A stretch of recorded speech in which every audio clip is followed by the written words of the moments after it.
Okay, here we go. Here we go. Okay, episode two of Hitting the Road.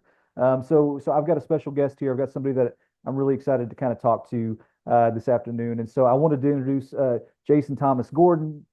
Jason, if I may, I'm just going to real quick. I'm going to kind of prime the pump a little bit. Okay. Okay, Um, and while you're priming, I'm gonna make sure. I hope that I'm gonna try to turn off my. I'll put on my do not disturb here. no, all good, all good. So If I know how to do it. My Lord, take it. man, I love it, man. I think that's there's a human element to where we're at already, man. Okay, so but Jason, I mean, for people that maybe don't know you, I mean, you really have worn a lot of hats, I think. So I mean, just a few are going to be musician, author, screenwriter. I'm going to dare I say marketer, campaign creator, and then to the best of my knowledge, you've also served as a national committee member of the St. Jude Children's Hospital Board. Does that sound somewhat accurate so far? Well, St. Jude Children's Research Hospital. Children's Uh, Research Hospital. but yeah, I wouldn't say marketer. That makes me very uncomfortable. But the Consider rest it of it, stricken. Yeah.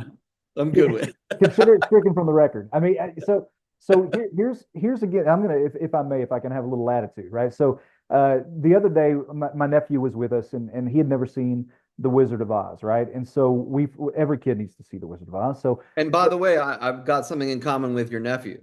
yeah, okay, already. You're actually my uncle. No, I've never seen The Wizard of Oz either. Are you serious? I've never seen. Man, okay. Yeah, you got, well, I say you got it. I'll let, if you need, if you get a chance, watch The Wizard of Oz. But Okay. so I'm not going to ruin it. I mean, for you, this video, it's 70 years old or whatever it is now. So no spoiler alerts here. No, But you can spoil it. I know enough. so basically, when they pull back the curtain, they want to see, Toto pulls back the curtain, and the wizard was a guy. He wasn't, this wizard at That's all. He was just a man working some big old, arms and but what he represented even beyond, because I as a kid when I first saw it, I thought he was kind of a phony, kind of a fake, and but what it was is when you pulled back the curtain, he still represented hope, right, for Dorothy and her entire gang, right, and so as I started kind of looking a little bit more, at who you are and what you do, and I kind of pulled back that curtain, man. I mean, I really wanted to see who was one of the people that's responsible, I think, for providing hope for a lot of people. And for me, that was what was most interesting, right? About kind of getting in touch with you and figuring some of this out. But before we kind of go forward, and I want to kind of go a little bit backwards, right? So as I was kind of digging, your grandfather was a very, very interesting guy. Okay, so your grandfather was Danny, right? And so if you could just kind of inform us, tell us a little bit about his career and were you? I mean, he was basically in my guesstimation, he was Bob Hope, man. What do you do when your grandfather is this big deal in Mhm. in TV and comedy and all these things? Like, who was your grandfather and how did that impact you? Yeah, his name was Danny Thomas, and he was a stand-up comedian, kind of entertainer back in those days, back in their early 50s and stuff like that, and late 40s. An entertainer wasn't just a they didn't just do one thing really. A lot of them were they were kind of a jack of all trades. So he was a stand-up comic, but he was an actor and he was a singer, and he kind of like he could kind of do it all. And very early on in his journey, he was down and out, had nothing to his name, had didn't hardly had any money to his name, and he went into a church and he prayed Mhm. to Saint Jude, who's the patron saint of hopeless causes, and he asked Saint Jude to help him find his way in life, and one day he would build Saint Jude a shrine, and then he gave the last of his money and basically said, "I need this back tenfold." Um, and I think it was like $7 or however I don't remember the exact thing, but he gave his last money, and a few days later he got a commercial spot on the radio for like a toothpaste jingle or something, and the amount of money that they paid him was exactly what he had asked for, and it was enough to. My grandmother was pregnant with my Aunt Marlo at the time, and Wow. he was able to go to the hospital and get her out of the hospital with the money he had just made. And years later, he decided he had success. He had a TV show called Make Room for Daddy, and based on his life of being a touring stand-up comic and all that. And later on in life, he was sort of reminded of this vow and this promise he had made to St. Jude. And at that time in the South, black families were it didn't matter, like, there were just no help for any families, any minorities in the South. And he read this story about a black child who had been hit in his car by a white driver. And it was an accident, and the driver took the child to all these different hospitals, and no hospitals would help this child because the child was black. And my grandfather was sickened by this and took a scissors and cut it out of the newspaper and folded the article up, and he kept it in his wallet. And years later, when he kind of had this idea to build a hospital in the South, um, through a bunch of different advice and all sorts of amazing people along the way, he decided, I'm going to build this hospital called St. Jude, and it's going to be a place where it doesn't matter what race you are or what religion you are or how much money you have. If your child is sick with cancer, which at that time, cancer was a death sentence for children. If you're literally like, we've spoken to doctors that were alive when my grandfather founded the hospital, and these doctors, would tell you that it was just, you would just shrug your shoulders in the medical community. Kids just died of cancer. That was it. And so they decided, we're going to put everything in this, and we're going to make this a place where if your child has cancer or any other life-threatening disease that's not being cured right now, you come to St. Jude, and we're going to pay for your treatment, your travel, your housing, your food. And we're going to, help these families out in the worst moments of their lives. And he did it. And when the hospital first opened its doors, there was a 4% survival rate for the most common form of childhood cancer, which was ALL. And now, because of the protocols developed at St. Jude, because it is a research hospital as well as a hospital, through this, now the survival rate for that cancer is now at 94%. That's amazing. And they've raised the survival rates on all sorts of different diseases and cancers, and now St. Jude is the number one pediatric cancer research center in the world for children. And it's unbelievable what he's been able to accomplish and what this hospital has become since his death. Mm. It's grown even bigger and has become just unbelievable. It's who the world looks to. So for everything you need to know about these diseases, this is where people go. So it's really a beautiful place, and I'm just honored that I get to be a part of it in some small way. Yeah, Through when my grandfather passed away, I started a campaign called Music Gives to St. Jude Kids because I'm a musician and wanted to, get the music industry involved the way he did when he started. His friends were Elvis Presley and Sammy Davis Jr. and Dionne right. Warwick and all these people and Frank Sinatra. So when he was first raising money for the hospital, he reached out to his friends in the, entertainment business to help. And so I've just tried to, kind of pick up where he left off in that regard. But yeah, so in a nutshell, that's kind of his story and the effect it had on me.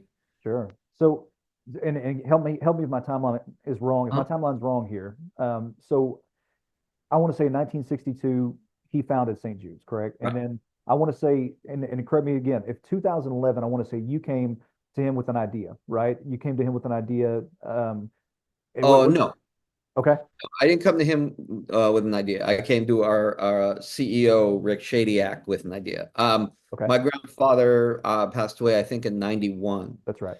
So So I remember. I was 18 at the time, Okay, and I was, playing in bands and was a little, heavy metaler or a hard rocker with my long hair and twirling my drumsticks and the whole thing. So I wasn't really paying attention. I wasn't online yet as a fully fledged human being. okay, okay. I was sort of just involved with my boys and, being a rocker and all that stuff and having a good time. And wasn't really, it was only after he passed away that I realized, because he was my grandfather. I knew he was famous and I knew he was, I knew about St. Jude, obviously, but it was like his life and his thing. And he didn't, he wasn't grabbing us by the neck and saying, this is what you're going to do with your life. Or, he just wanted us to see the hospital one day. And Mm. unfortunately, I only saw the hospital for the first time once he passed away. Oh man. So it was very profound when it happened because, like I said, he was just my grandfather. And so we had a very beautiful, very close relationship, but it was based on other stuff than like show business Sure. or medical, Yeah, being in the medical he was field. just he was just a he was your Yeah, granddad. like your Yeah. grandfather was to you or whatever, I mean, Yeah. maybe a little bit funnier than a lot of them, but no, so it was really, it turned my life around when he passed away. Yeah. And I started thinking about other people Oh and man. what he had done and everything like that. So it was around, I don't even know that, I think our first kind of music gives thing was in 2008, 2009, around there. That's when we really started kind of doing stuff. But the country world had been involved forever with Country Cares and stuff like that. Yeah. So the hospital was definitely in the music field a bit, for sure. And now what I've created just kind of, it's sort of an umbrella and it brings all the genres together, and it's kind of become this one, brand, quote unquote. No, totally. And so with something like that, and because part of the other day when I was scrolling probably 2 weeks ago, it's you see it all the time in your Instagram feed, right? This shirt saves lives, which is, and when I said marketer, I say that kind of tongue in cheek, but it's like you and I probably we grew up probably where it's like there were slogans like "Where's the beef?" Right. You know what I'm saying? Like just do it kind of thing. But like, I mean, something like it seems so simple, Mhm. but it's so profound. I mean, you put it on a t-shirt and it just and the impact it seems like it's a movement unto itself. I mean, would you agree with Right. that? Or I mean, Yeah, yeah. I mean, I think it's what we're trying to create is a movement within the music industry. I think this shirt saves lives is great and works across kind of all platforms that we have at St. Jude. And we're focusing really on letting people understand that we're in the music business now, and mm, and you know and bringing music gives to St. Jude kids to the forefront. So for any of your listeners who are interested, you can go on stjude.org or musicgives.org, and actually musicgives.org would be the way to go. And you can there's this shirt saves lives, and there's also our Music Gives to St. Jude Kids logo shirt, and for $19 a month you get the shirt, and you can become a partner in hope and help us find cures and save lives. oh man. So yeah, we really are proud of all the work that's being done there. Absolutely. And so do you all have a team that so because when you look online again, you can see just about everybody from Michael Strahan to, Kelsey Ballerini, Luke Bryant. There's so many people, there's so many Yeah, tentacles kind of out. Like, so how much heavy lifting, comes from the St. Jude team? Are you still involved in that? Is that we were still yeah, something? yeah. Well, I'm involved on a national committee level, so I'm in a lot of the board meetings and stuff like that. But for what I do, I'm not involved with the Michael Strahan kind of Gotcha. Jennifer Aniston side of stuff. That's Sure. really my aunt and my uncle Tony. Okay. I'm part of the Music Gives to St. Jude Kids team. Sure. Uh, and so we're really focused on just the musicians that are coming through, and we're building out things right now that'll make that even better, and we can kind of present that to everybody in a bigger way moving forward. Or I think we're really excited about the stuff we've got planned for this year. Yeah. But our job is really to bring in musicians and people that are kind of in the music space. Yeah. Totally. And raising money and awareness through them and their fans, and through corporate partners and stuff like that. Absolutely. Well, and if you don't mind, so you mentioned, I mean, you've got family obviously that still has a hand in. I don't even want to call it the family business. I think that's, but they're still involved, with St. Jude. Is that something that is? just kind of really across the your family tree or do you have a lot of people that are still really Oh, engaged? I mean, beyond oh or yeah. okay, Well, we've got my Aunt Marlo, who's sort of the kind of a brand ambassador kind of a thing, has been amazing with what she's done with her Thanksgiving campaign. And my Uncle Tony is sort of the silent partner on that, sort of producing all the commercial spots and doing a lot of the heavy lifting. My mother, I mean, we spent our whole lives, my sister and I, my sister Dion, we spent our whole lives watching our mother travel around to do events and to speak and was a big part of Country Cares when it first started. So my mom was really my first influence in all this. And she's since gone emeritus, so she's retired from all that. But my sister and her husband fundraise like crazy.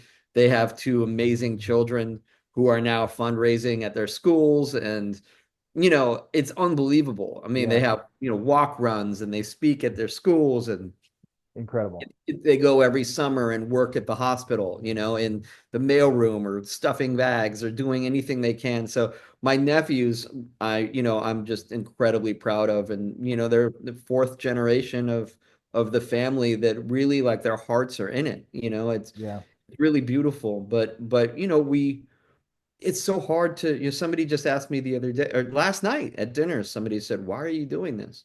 And it's so hard to turn away from once you're there. Once you see what goes on at St. Jude, mm, because it's not a hospital like you would think. Like it's not a cold medical building that is like creepy, and it's not like that. It's designed for the children. yeah, So the second that a family who's going through the worst moment in their lives, and they might be from any state or any country in the world or whatever, and they come to us and they walk through those doors, and we've heard this time and again, they just feel relief because the whole place is like kids don't have to be in wheelchairs. They can be in little red wagons that get pulled. There's colorful murals all over the yeah, walls. There's artwork from the patients all over the walls, and everything, even the height of the desks when you first go in to be admitted are low so that the child is facing, the administrator that's helping them. I love that. It's not up, they're not like, the desk is up here and the child's down here and they can't see anything. It's all designed to put these families and these children at ease Oh and man, let them know that they're safe, and we're going to do everything we can to take care of them. So it's so hard to go into that environment, obviously knowing that your grandfather who you love and your grandmother and all this, that they really worked night and day to make this thing happen. But it's so hard to go in there and to turn away from it once you see it. And especially if you get to know the kids and you get to know the families, and and you know like we always say, there's so many success stories at St. Jude, but there's also, we have to be real, all these children do not make it either. mm, There's a lot of children that don't survive, and they're the kids that they stay with us because we want to fix this horrific problem and find these cures. And it's once you meet these families, or like I said, if you lose a child that you've become close with, they stay with you forever. Those kids that we lose, they stay with you forever.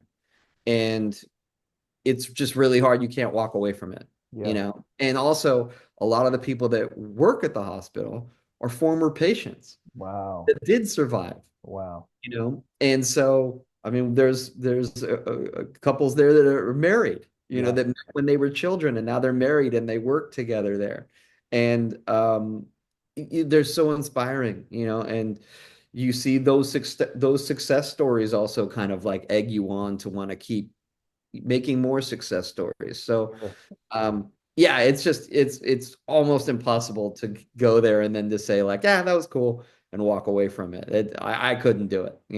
No, that's beautiful. And man, I love that. I love to hear that and just the legacy that continues to just move forward. I mean that, and like you said, just to think that your grandfather started that and he really planted the seeds and here we are all these years later, man, and just Yeah. decades later and it's still going forward. So, well, let me ask you this because I'm curious on the music side of things.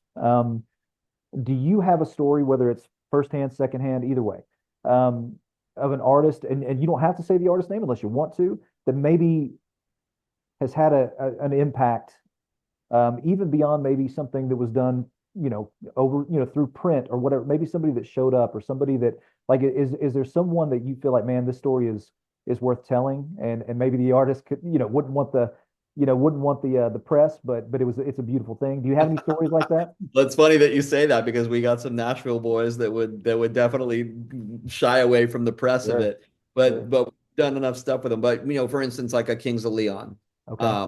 have been incredibly grateful and have helped us, considerably. I shouldn't say Kings of Leon have been incredibly good. We've been incredibly grateful to Kings of Leon. But they've come to the hospital. They've raised money. They do things when they can. Bands like the Goo Goo Dolls have been unbelievable. I mean, we have so many amazing artists. I mean, from all the country world is amazing, and then on the Latin side, you've got Luis Fonsi, and then you've got all the artists that contribute in various ways. I don't know if you've seen this little, I have, yeah. No, but I love that. Yeah, love it. yeah. So I mean, when we've got every unbelievable. I mean, I wrote this book called The Singer's Talk, Yeah, which we can get into, but all these artists that contributed to this book um, have just been unbelievable, in donating their time and their efforts for this book that sure. where all the money, all the proceeds, my proceeds, go to St. Jude. So, it goes on and on and on. I mean, we did a commercial spot a couple years back with Smokey Robinson, where I got to direct Smokey Robinson in a commercial spot for Music Gives. That's great. And just there's so many. It's immeasurable how many people have come on board. So Yeah, I'm yeah. kind of scratching the surface, but No, I love that because I think sometimes it's easy, for people that maybe are just whatever casual music listeners or people that just kind of casually follow entertainment. I think sometimes, man, we very easily we kind of label them commodities, like an artist. They're almost a commodity, right? Like they're just a brand unto themselves for a lot of people. But I think you probably know better. If I had to guess, that a lot of these people are not just somebody that maybe packs a stadium or an arena.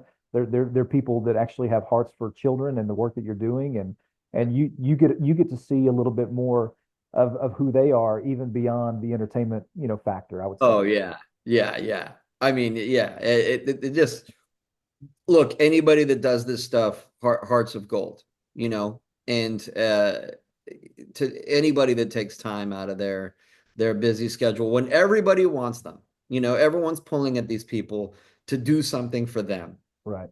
And the fact that you get anybody's time at all is really beautiful. And I think that speaks volumes about our mission. And it's the most incredible mission in the world, as far as I'm concerned. I mean, basically it's free healthcare and more. Yeah. And this is, like I always say, this is a family in the worst moment of their life. They've just gotten the worst news of their life, that their child is sick and could possibly die. Right. And then the next thought in their head is, and now I'm going to go broke Yeah. Yeah. trying to save my child. Right. This is the cruelest, grossest thing in the world. Yeah. Um, and the fact that there aren't more systems set up to help families is beyond me. But St. Jude, it's not about politics. It's not about anything other than we love you and we care for you. You're a human being and we want to help you. And we want to ease the burden on you during this moment, in the most horrific moment of your life. And I just can't think of a more noble, beautiful No, cause than. not at all. And yeah, I just can't say enough about the place. I'm really moved by the whole story. Yeah, no, I love that. I love that so much. And so, man, you mentioned your book. Let's talk about that a little bit, because now let me ask you this: a situation like that. Um, Again, we're going to talk about a peek behind the curtain. Did Simon and Schuster? Do they come to you? Do you go to them? Like, how does that marriage kind of come together? No, I mean they're our distributor, but the How it came about was I've been a drummer my whole life. Okay. Um, and it's funny, I just watched this documentary 2 days ago on Phil Collins, and it's called Drummer First. Okay. And it's all about how he was a drummer, his whole life, and then all of a sudden he ends up becoming the singer for Genesis. But he still views himself as a drummer, even though Phil Collins, we all know, is like this great singer and pop singer and all this stuff. But in Phil Collins' mind, even in the interview, he's like, I'm a drummer that became a singer. I'm not Yeah. a singer who plays drums. And that's how I felt without all the gold records. I felt the same way. It was like I'm a drummer, and I've been a drummer since I was 12 years old. And 15 years ago or so, I became the singer for my band. Okay. And just through kind of a series of accidents, and Yeah. a lot of pressure from my guitar player, who basically was like, I don't want to be in this band. I don't want to do this band if we have a singer, Right. you know, because I was writing the lyrics anyway. So he was sort of like, sing your own lyrics. You're going to be the singer. And it was a horrible, horrible life or death kind of moment for me of having to choose if I was really going to do this. Because the drummer's got the best seat in the house, Right. and the singer's the clown, Yeah. who's kind of the ringleader of everything. And it just isn't something I was comfortable with. But I really wanted to be in a band with my buddy Carrie, and I really loved the songs we were writing. And so I sort of decided I was going to go for it, Yeah. and which was insane. It's still insane. And we started doing this thing and started playing live and started recording, and the thing started gathering, steam, and we were all sort of like off and running playing. And but along the way, I kept feeling like this is, you know, weird. This is just not. I once heard Jerry Seinfeld describe it as like wearing your dad's suit when you're a little kid. It's like the sleeves are too long, and Yeah. when you Yeah. first get on stage, it's a different thing because when you're a drummer, you kind of like it's all set. You know what you're doing, and you're doing your thing, Hmm. and then all of a sudden you get up in front of an audience as the singer, and it's like, what do my hands do? Right. What am I doing? It's a vulnerable thing, right? I mean, Yeah, it's a, how do you yeah. not blow your voice out? How do you Right. not, you know? And so it set me off on this path of wanting to find the answers.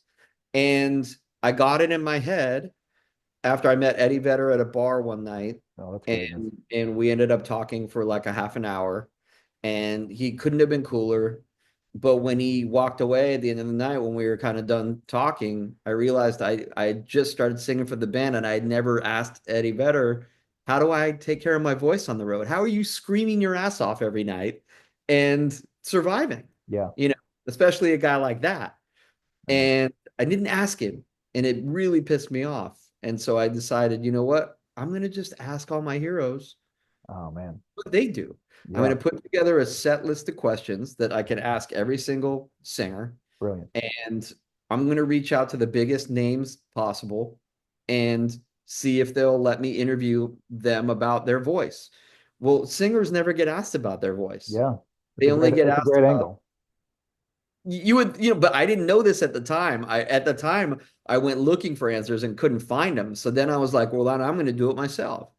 And along the way, it's like, I'm already trying to get in touch with a lot of these people that do stuff for St. Jude anyway. So it seemed like a perfect fit. It was kind of like, well, I could selfishly do this for myself, or I could write this book and have all the money go to St. Jude, Yeah. which would be really cool. And that's a great way of kind of talking to these artists and letting them know about our mission, for those that didn't and stuff like that. Right. And I was just really lucky because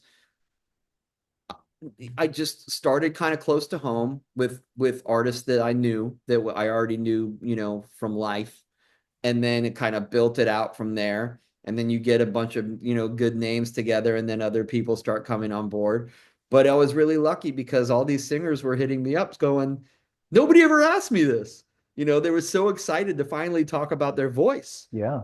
because for so long, no one asked them about their voice. Man. So it was really cool. I got to ask all these questions, and a lot of them are fun, like what's your most embarrassing vocal mishap on stage? And you're hearing embarrassing stories and they're being really self-deprecating, but you're also learning a lot about Yeah. how to take care of your voice. So it works for singers, but it also is a fun read for music fans. Um, and so I just started doing it, and then all of a sudden, 7 years later, I had all these amazing interviews, but I didn't have a book deal. Right. And so then I had to start like figuring out, how do you get a book deal? I mean, I had to stop myself because it was like I've got over 70 people, and they're Right. icons. I Right. mean, I almost feel bad listing them, but so here's the book. Love it, The man. greatest singers of our time discuss the one thing they're never asked about, their voices. And then Brilliant. here's all the names. And it's everyone from Bruce Springsteen to Stevie Nicks to Willie Nelson and The, Tony oh and man, Robert Smith, and it just goes on and on. I mean, it's just this amazing collection of all these people, and all the proceeds go to St. Jude from my royalties. So it man. ended up being this beautiful thing, but I had to find a way to get an agent and get it, and then the agent shopped the book, and we were lucky enough that Permuted Press wanted to release the book, and Simon and Schuster is the distributor. So I was really lucky, and so the book is in bookstores now, and there's also the singerstalk.com, and it also became a podcast. Shockingly, out of nowhere, all my recorded interviews of me writing the book ended up becoming the Singers Talk podcast. So Love it. we just finished season one of that, and God willing, season two will be out soon, Yeah. and I'll get new singers, start interviewing new people as well, and just kind of it's a fun, cool thing to kind of like rap with people about the trials they go through in being the face of a band, you Sure. know. Well, it's a brilliant idea, man, and such a great Oh, thank angle, and not a lot of people can start a story with. I met Eddie Vedder in a bar. So let me ask you real quick. What where were you? you. What city were you in? What bar were you at? Right. I mean, how do you have the wherewithal to I don't know. Are you sitting next to Eddie Vedder? Do you go approach him? I'll tell you, it's a total nepotism story. So my uncle Phil, who sadly just passed away, was doing a documentary, making a documentary called Body of War, and well, that didn't work on my phone. Sorry about the phone ringing. You're good. Um, but he was doing a documentary. Let me try to turn this off. Hold on a second. Um, So he was doing this documentary, and it's I don't know if you've seen it, but I really highly recommend it to anybody. Okay. But it was about a man named Thomas Young, and Thomas was a great great guy. He just was a true patriot, and he went to after 9/11, he signed up to go to Afghanistan, and he wanted to you know fight the people that had attacked us. Mm, Basically, he wanted to serve his country. But when he got into position to have this happen, he was told that the marching orders had been changed, and now we're going to Iraq.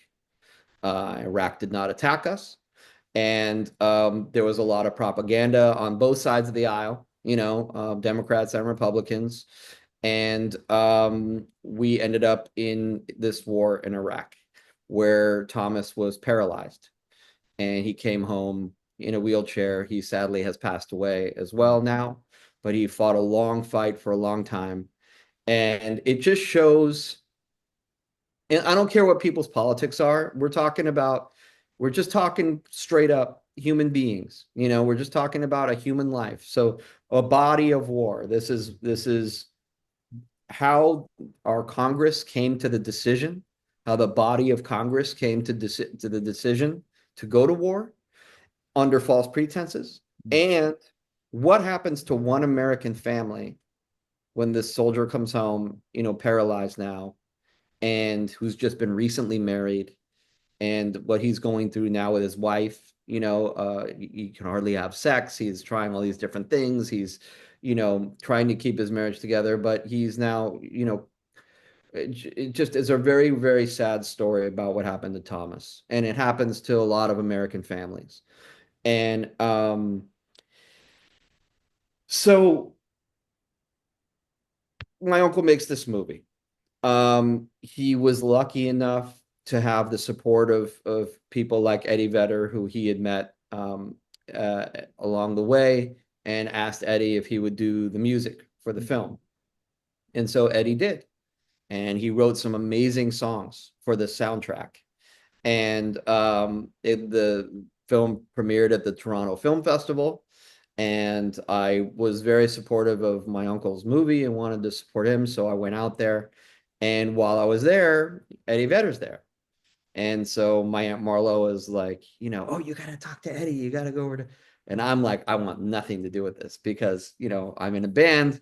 I'm a huge Pearl Yeah, Jam fan as it is. he's And an please icon. Yeah. embarrass me in front of one of my heroes, which of course she does. This is my nephew. He wants a picture with you. I don't want a picture with you.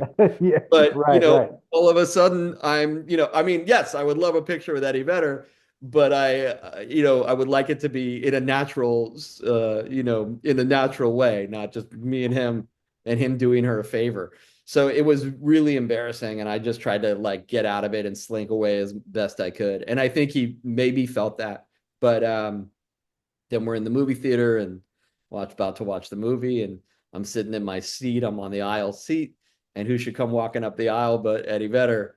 And as he's going to his seat behind me, he just like puts his hand on my shoulder as he's like getting ready to go to his seat. He just puts his hand there and he just like has it held there. I'm like, I mean, Yeah, very just but so sweet. Like little yeah, little gesture like that is to a fan, because I'm always a fan. Like even this book, it's me being a fan. I'm Chris Farley in this book.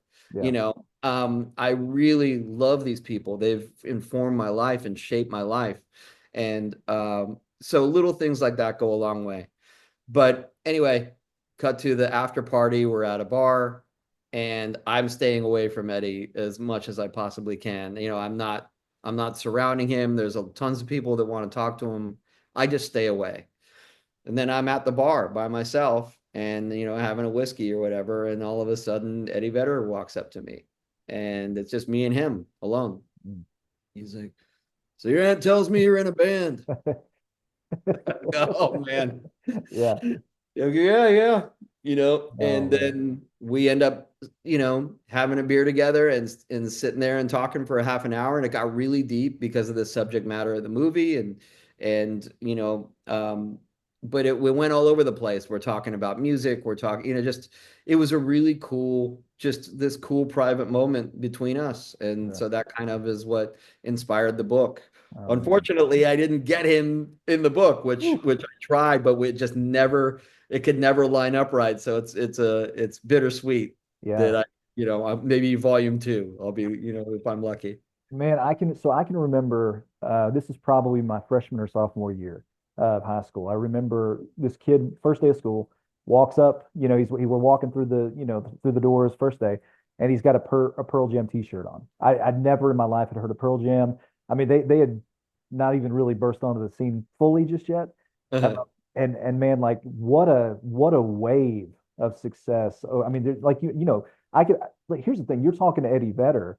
Yeah. My knees are probably knocking, right? I mean, a little bit because it's just like they've had such a profound, just such a profound impact on music for the last 30 plus Yeah. years, and what a like you said, what a special moment that you had to sit with him and what Yeah. inspiration that provided you. That's amazing. Oh man, every singer I interviewed in this book, it's like it happened to somebody else. I mean, the amount of people who have affected my life that are in this thing. I mean, all of them, but just that I've had these conversations with them that are now kind of forever enshrined in this thing is so crazy to me. I can't even believe it. I mean, I'm just so lucky that this worked out the way it did. I just am really, really lucky and so happy that I get to, kind of use those conversations for good, Yeah. and help these kids and their families is really great. Absolutely. Well, man, so I'm going to be mindful of your time, but one thing that I wanted to ask about. So tell me about King Size real quick. Tell me about your band. And here's what I want to know because I've listened to a little bit. Okay, I've listened to a little bit. Who are your musical influences? And I'm going to tell you who I felt like I heard in just a little bit of a blip. Okay. Well, King Size is my band. Yeah, I play drums and sing in the band, and we have some other people, along our career who have been in those played drums and stuff in the band as well. But it's a rock band from Los Angeles. Uh really like kind of the I don't know. I mean, I'm almost hesitant to say who the influences are because there's so many. I mean, Mhm. it's really everything, and which is I think been a detriment in a lot of ways. But bands used to do everything. If my favorite bands do everything. So you listen to the Beatles, you listen to Queen, you listen to the Clash, the Cure.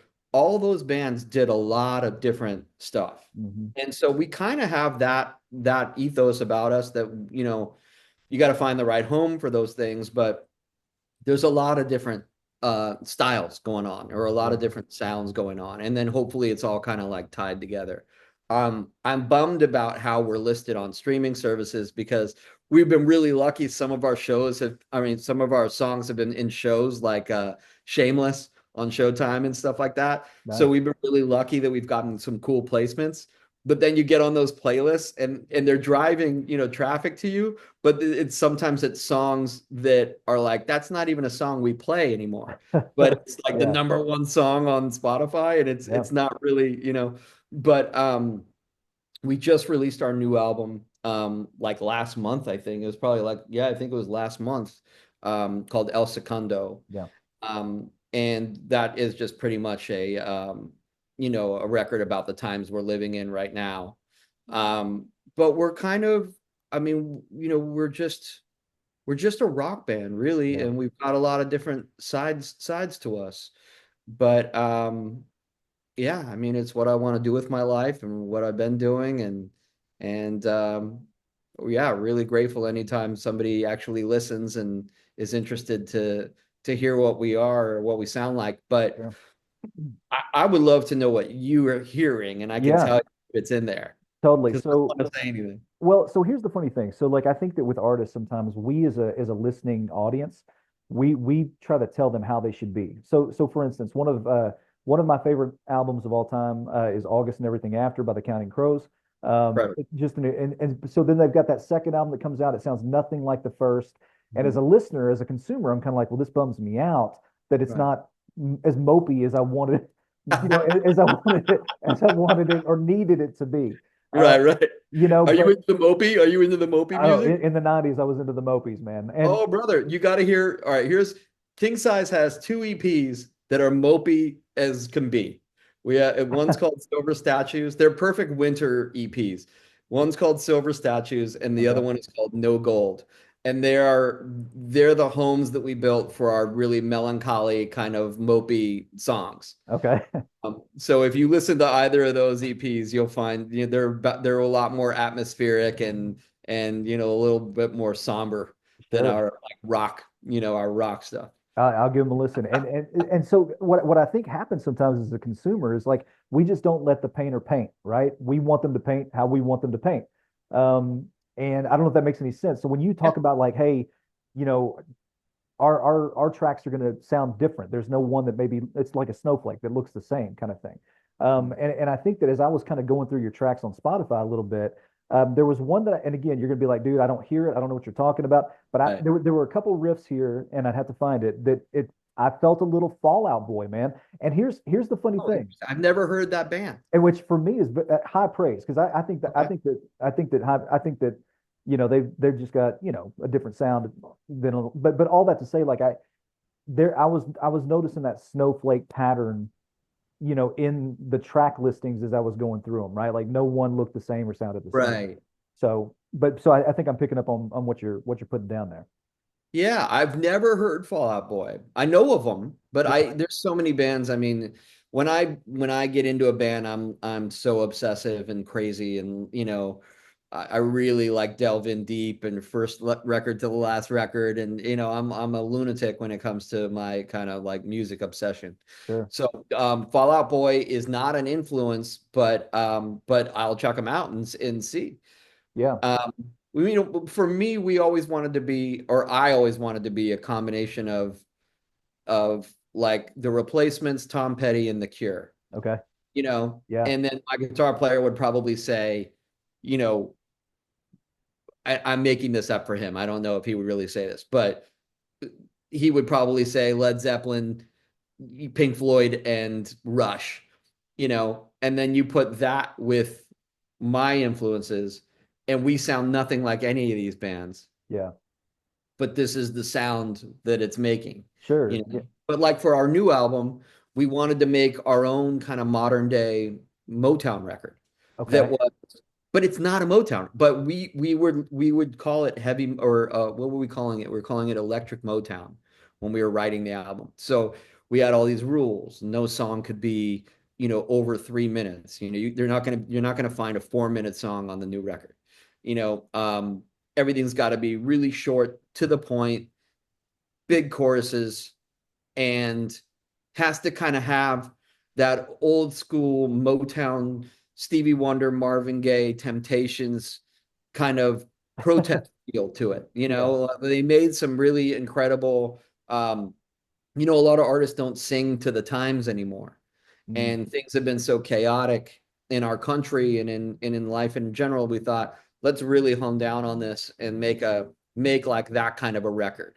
Sure. But it sounds nothing like any of that stuff. But I hear it. Yeah. I can hear it, and I can go like, okay, that's got this kind of energy or this kind of vibe, but it's still rock, and it's not, it was just a little touch point. Sure. But yeah, so you know, you just try to find the things that inspire you and build on them and make them your own. I love it, man. I love it. So let me ask you this, and then I won't keep you. So do me a favor. So 2025, kind of vision cast a little bit for me, like the whole kind of pot of gumbo, man. Like what, with your connection with St. Jude, the music, the book, future projects. I mean, what does 2025 look like for you in an ideal kind of world? In an ideal world, I want to get the podcast back going, and get that off the ground in a bigger way and reaching more people. So there's that. With the book, the podcast is sort of an infomercial for the book in a lot of ways. Mm. So I really want to keep the book going. I want more people to know about it, because I think it's going to be really helpful for singers, but I also think it's super fun for music fans. And So yeah, obviously the Singer's Talk is with me for life now. And obviously with the new record out, and we just started releasing a bunch of new videos and stuff, we want to make sure that we're getting out there and playing a bunch and getting on the road, and God willing, that can happen. And that's just about accruing money and being able to have tour support. So that's a whole other thing that we're always, butting our heads up against, is how to get out there and stay out there. Sure.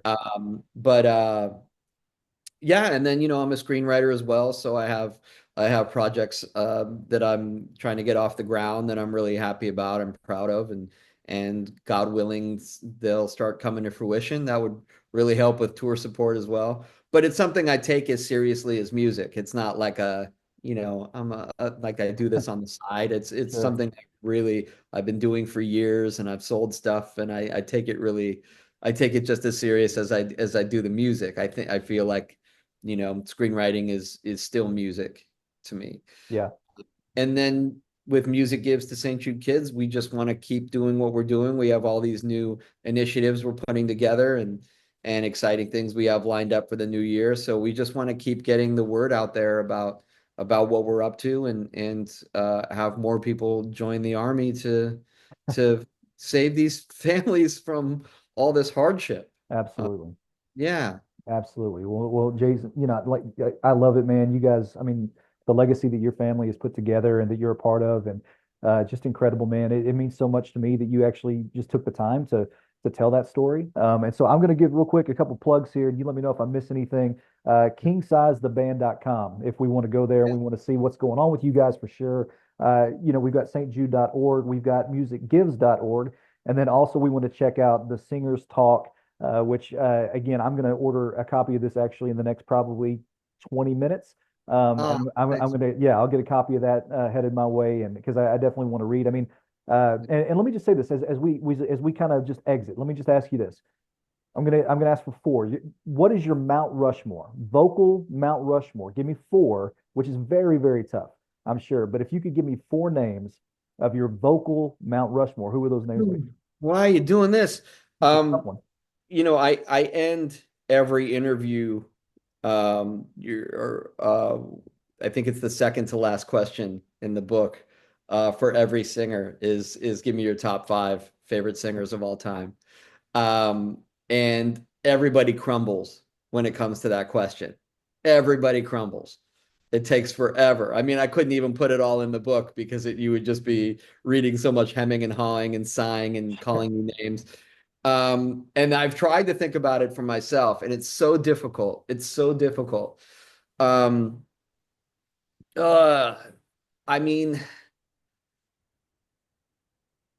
I'm going to say Sam Cooke, Okay. Tom Waits. Whew. Oh, geez. I gotta go with my boy. I'm looking over here because I have a picture of Tom Petty that my buddy took. Um, I would say Tom Petty. Uh, and by the way, this isn't about pyrotechnics. I know there are better singers in the world than all of these people. It's more about like who makes you feel Sure. at home. You know what I mean? Like who makes you like Tom Petty isn't passing or Tom Waits. Neither one of them are passing even the audition phase on American Idol, you Yeah. know? Right. Um, but just as a voice that just makes you feel, you know, um, you can't beat it. So I got one more, right? That's Janis Joplin. Okay. No, Yeah. that's a strong list, man. Yeah. I Yeah. mean, I think Janis's voice, I mean, the things she's doing there I mean, you can, all these people have in common is that you can really feel, something from them. Yeah. Yeah. I mean, yeah, that's why I mean, music, we emote, and yeah, Yeah. man, and we connect with it. So, man, that's such, and I gave you almost an impossible question because it's like if I It, even think to myself, I don't even know. Like, there's a part of me sometimes, some days I'll wake up and I'll say there's Steve Perry and there's everybody else. right. You know, By the way, Steve Perry's interview in this book is insane really. how good it is. Okay. It's insane. It took me forever to get him to say yes.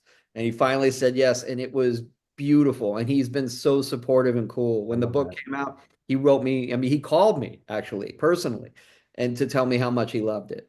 Love that. Just a great dude for doing that, Love that. But yeah, you're right. I mean, Steve Perry's voice, it's unbelievable. It's Yeah. unbelievable. You could go on and on. When I interviewed Brian Adams, he Oh, he's the first interview in the book, and he wasn't having it. Neither was Robert Smith from The Cure. I yeah. mean, these guys listed off 20 people. They wouldn't do the top five, because it's impossible. Yeah.